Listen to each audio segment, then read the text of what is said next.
Assalamualaikum warahmatullahi wabarakatuh. Perkenalkan, nama saya Fatimah Az-Zahra dengan NIM 220404502041 dari Program Studi Bimbingan dan Konseling Universitas Negeri Makassar. Jadi video ini saya buat untuk memenuhi tugas UTS perkembangan individu. Baik, materi pertama yang akan saya bahas di sini yaitu tentang tugas-tugas perkembangan masa remaja.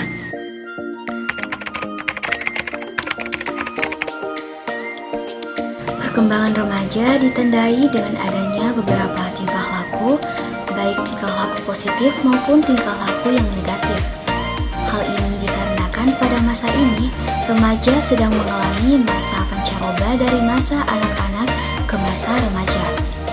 Perilaku suka melawan, gelisah, periode labil, seringkali melanda remaja pada masa ini.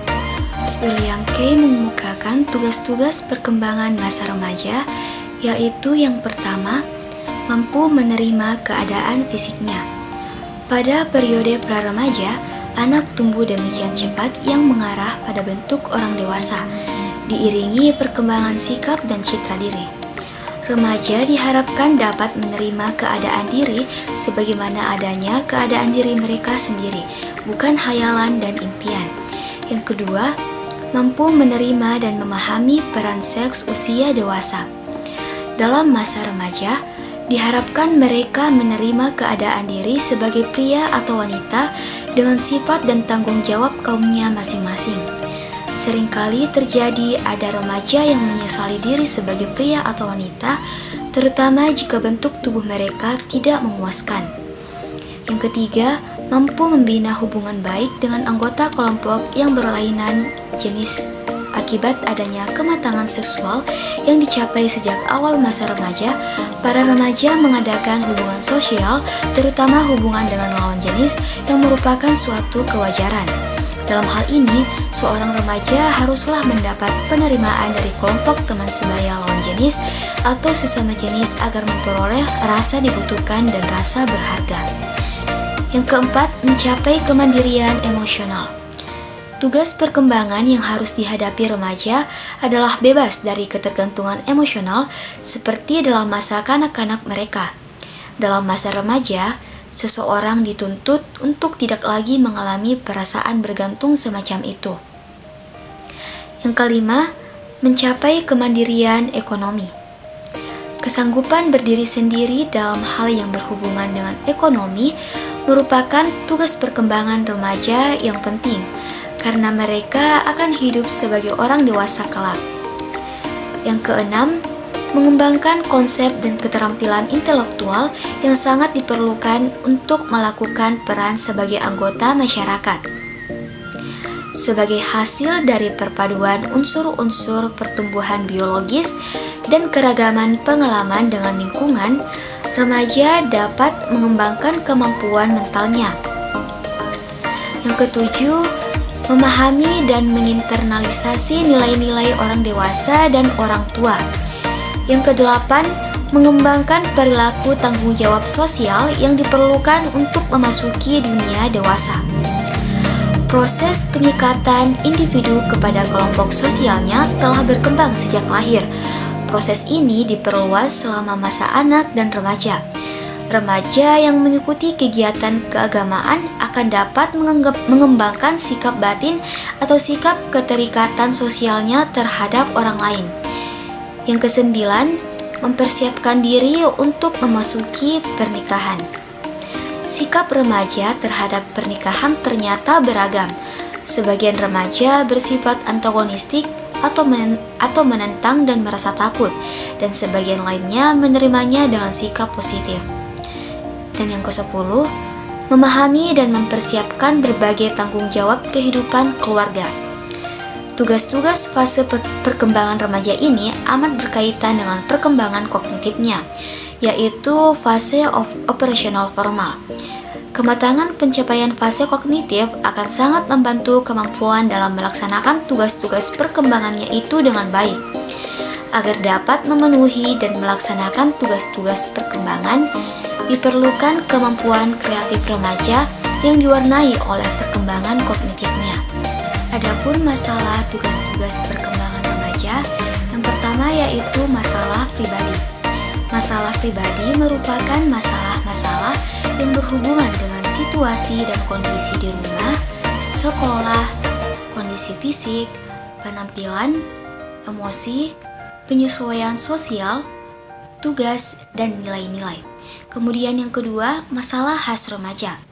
Masalah khas remaja merupakan masalah yang timbul akibat status yang tidak jelas pada remaja, seperti masalah pencapaian kemandirian, kesalahpahaman atau penilaian berdasarkan stereotip yang keliru, adanya hak-hak yang lebih besar dan lebih sedikit kewajiban dibebankan oleh orang tua. Upaya dalam menumbuh kembangkan tugas-tugas perkembangan. Yang pertama, memberi banyak kesempatan kepada remaja untuk aktif dalam berbagai aktivitas sosial. Yang kedua, membantu mengarahkan peran remaja sesuai dengan tugasnya. Yang ketiga, membantu remaja yang lambat perkembangannya melalui penjelasan yang dapat diterimanya. Dan yang keempat, membantu remaja untuk memilih lapangan kerja yang tepat dan sesuai dengan bakat dan keinginannya. Intensitas kebutuhan tidak semua sama antara individu yang satu dengan yang lain, karena kondisi pribadi yang berbeda, situasi lingkungan yang berlainan, dan ada individu yang ingin segera kebutuhannya terpenuhi, namun kenyataannya banyak yang tidak terpenuhi. Dengan melakukan upaya menumbuh kembangkan pada remaja, dapat membantu remaja untuk menemukan jati dirinya. Dari uraian ini, tampak bahwa tugas perkembangan dan kebutuhan merupakan sesuatu yang muncul pada periode tertentu dalam rentang kehidupan remaja. Apabila tugas dan kebutuhan dapat terpenuhi, maka membawa kebahagiaan dan kesuksesan dalam menuntaskan tugas-tugas perkembangan berikutnya. Sebaliknya, apabila gagal, maka akan menyebabkan ketidakbahagiaan pada remaja yang bersangkutan, menimbulkan penolakan masyarakat, dan kesulitan-kesulitan dalam menuntaskan tugas-tugas perkembangannya. Tugas-tugas perkembangan periode-periode berikutnya. Jadi dapat disimpulkan bahwa kemampuan-kemampuan itu disebut tugas-tugas pada periode remaja. Masa remaja termasuk masa yang sangat menentukan, karena pada masa ini anak-anak mengalami banyak perubahan pada psikis dan fisiknya. Terjadinya perubahan kejiwaan menimbulkan kebingungan di kalangan remaja. Mereka mengalami gejolak penuh emosi dan tekanan jiwa, sehingga menyimpang dari aturan dan norma-norma sosial yang berlaku di kalangan masyarakat. Perkembangan remaja melalui beberapa tahap seperti masa awal remaja, pertengahan, dan remaja akhir, di mana sudah mengalami kematangan emosionalnya.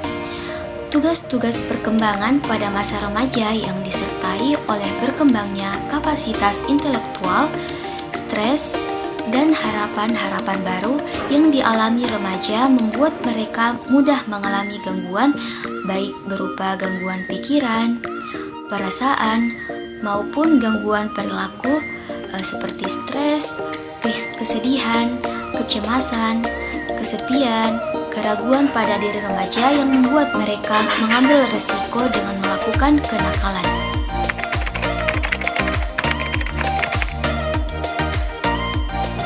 Aspek emosi remaja.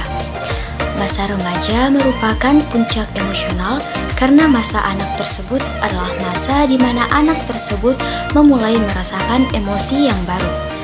Perkembangan emosi pada masa remaja awal menunjukkan sifat yang sensitif dan reaktif yang sangat kuat terhadap berbagai peristiwa atau situasi sosial. Emosinya bersifat negatif dan temperamental. Proses kematangan emosi pada remaja sangat dipengaruhi oleh kondisi sosio-emosional lingkungannya, terutama lingkungan keluarga dan teman sebaya. Apabila lingkungan tersebut cukup kondusif dan diwarnai oleh hubungan yang harmonis, saling mempercayai, saling menghargai, dan penuh tanggung jawab, maka remaja cenderung dapat mencapai kematangan emosionalnya. Sebaliknya, apabila kurang mendapatkan perhatian dan kasih sayang dari orang tua dan pengakuan dari teman sebaya, maka cenderung akan mengalami kecemasan, perasaan tertekan, ketidaknyamanan emosional. Terdapat 5 aspek emosi yang fundamental menurut Charles Darwin, yaitu yang pertama, biologi emosi. Biologi emosi di mana emosi manusia berproses di dalam sistem limbik otak. Sistem ini menyimpan banyak informasi yang tidak tersentuh oleh indera atau otak emosi. Emosi terdapat pada salah satu bagian dari sistem limbik, yaitu otak kecil yang terletak di atas tulang belakang dan di bawah tulang tengkorak. Gurauan ekspresi emosi yang ditujukan oleh raut wajah seseorang merupakan bagian dari emosi. Yang kedua, intensitas. Setiap orang memberikan respon yang berbeda-beda terhadap rangsangan pemicu emosi yang sama. Yang ketiga, frekuensi dan durasi, di mana suksesnya pemenuhan tuntutan emosional seseorang tidak hanya bergantung pada emosi-emosi yang harus ditampilkan, tetapi juga pada seberapa sering dan lamanya mereka berusaha menampilkannya. Yang keempat, rasionalitas dan emosi. Emosi sangat penting terhadap pemikiran rasional karena emosi dapat memberikan informasi penting mengenai pemahaman terhadap dunia sekitar. Yang kelima, fungsi emosi. Emosi berkembang seiring waktu untuk membantu manusia dalam memecahkan masalah, serta sangat berguna dalam memotivasi orang untuk terlibat pada tindakan penting agar dapat bertahan hidup, karena emosi sangat berpengaruh terhadap tingkah laku manusia.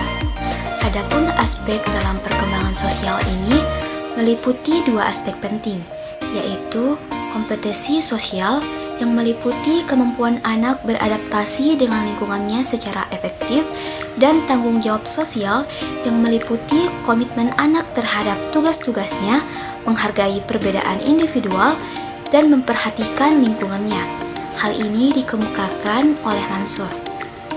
Seorang remaja bukan saja memerlukan orang lain demi memenuhi kebutuhan pribadinya, tetapi mengandung maksud untuk disimpulkan bahwa pengertian perkembangan sosial adalah berkembangnya tingkat hubungan antar manusia sehubungan dengan meningkatnya kebutuhan hidup manusia.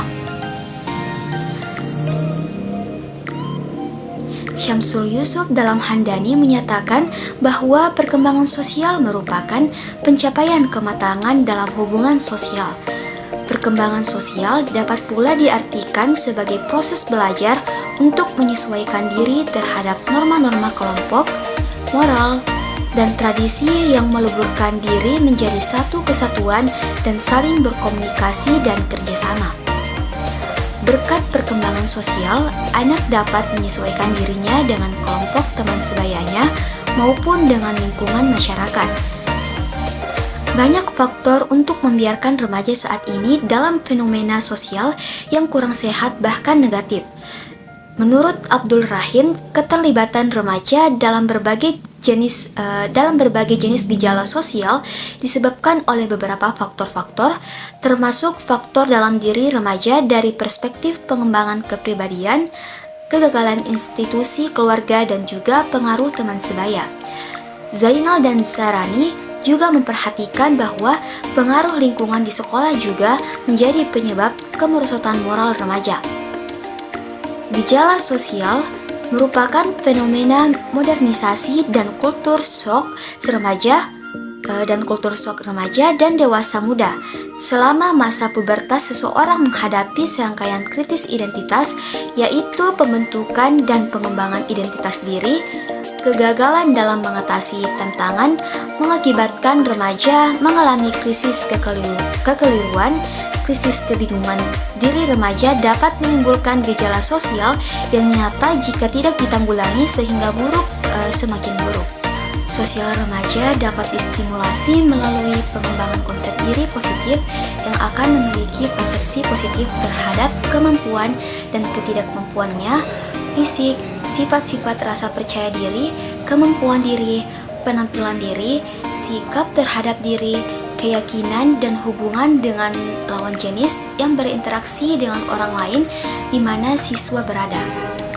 Siswa yang memiliki gambaran diri yang positif akan menerima diri sendiri seperti apa adanya, menerima kekurangan dan kelebihan diri sendiri, memiliki keyakinan terhadap keputusan perilaku diri sendiri, merasa memiliki kemampuan untuk melakukan dan meraih apa yang diinginkan, mampu unjuk diri dengan penampilan yang menggambarkan kekuatan diri, dan menjalin hubungan dengan orang-orang atau kelompok-kelompok dalam masyarakat. Sebagai makhluk sosial, sudah kita ketahui bahwa manusia dituntut untuk mengadakan hubungan sosial antar sesamanya dalam kehidupan. Di samping tuntutan hidup dalam berkelompok, hubungan sosial merupakan salah satu hubungan yang dilaksanakan yang mengandung pengertian bahwa dalam lingkungan itu, setiap individu menyadari kehadirannya di samping kehadiran individu yang lain. Hal ini disebabkan bahwa kata sosial berarti hubungan yang berdasarkan atas kesadaran yang satu terhadap yang lain, di mana mereka saling berbuat, saling mengakui, dan saling mengenal atau mutual action dan mutual recognition. Derajat mengemukakan beberapa aspek dalam moralitas remaja, yaitu yang pertama sikap baik. Sikap baik yakni kecenderungan bertingkah laku yang didasari oleh hasrat, motivasi, pengalaman, dan kehidupan alam perasaan, kesabaran, tabah, keramah tamahan dan adil, senang berbuat kebaikan terhadap sesamanya dan jujur dalam bersikap. Yang kedua, sifat ketuhanan yang meliputi ketaatan, kepatuhan, keikhlasan, kasih sayang, pemaaf, dan bijaksana. Sifat ketuhanan ini dapat dikatakan bahwa pemikiran moral datangnya bersamaan dengan munculnya sifat akhlak bagi Tuhan, menambah suburnya rasa ketuhanan dan adanya sifat-sifat baik. Kemudian yang ketiga, norma. Norma adalah aturan standar, ukuran sesuatu yang sudah pasti yang dapat dipakai untuk membandingkan sesuatu berdasarkan hakikatnya, besar kecilnya, ukurannya, dan semua itu bisa mengukur kebaikan dan keburukan suatu perbuatan. Aspek religi remaja. Perkembangan agama yang terjadi pada remaja terjadi dalam beberapa aspek, antara lain menurut Westerbuck, sebagaimana disebutkan oleh Ramayulis, adalah yang pertama, pertumbuhan mental dan spiritual. Gagasan dan konsep dasar keagamaan yang dibawa oleh kaum muda sejak kecil tidak lagi begitu menarik. Sifat kritis ajaran agama mulai berkembang. Selain mata pelajaran agama, mereka juga tertarik dengan mata pelajaran budaya, sosial, ekonomi, dan standar hidup lainnya. Dalam hal ini, agama ajarannya lebih konservatif dan mempengaruhi remaja untuk tetap taat pada ajaran agamanya. Sebaliknya, agama-agama yang ajarannya kurang konservatif, dogmatis, dan sebagian liberal mudah merangsang perkembangan jiwa dan cara berpikir pemuda untuk meninggalkan ajaran agama mereka. Masalah ini menunjukkan bahwa perkembangan semangat dan pengaruh spiritual pemuda agama mereka. Kemudian yang kedua, perkembangan emosi. Berbagai emosi berkembang selama masa pubertas. Perasaan sosial, etika di estetika mendorong remaja untuk menjalani kehidupan yang biasa mereka jalani. Konteks kehidupan beragama cenderung mendorongnya lebih dekat dengan gaya hidup yang religius. Di sisi lain, bagi remaja yang mengenyam pendidikan kurang dan percikan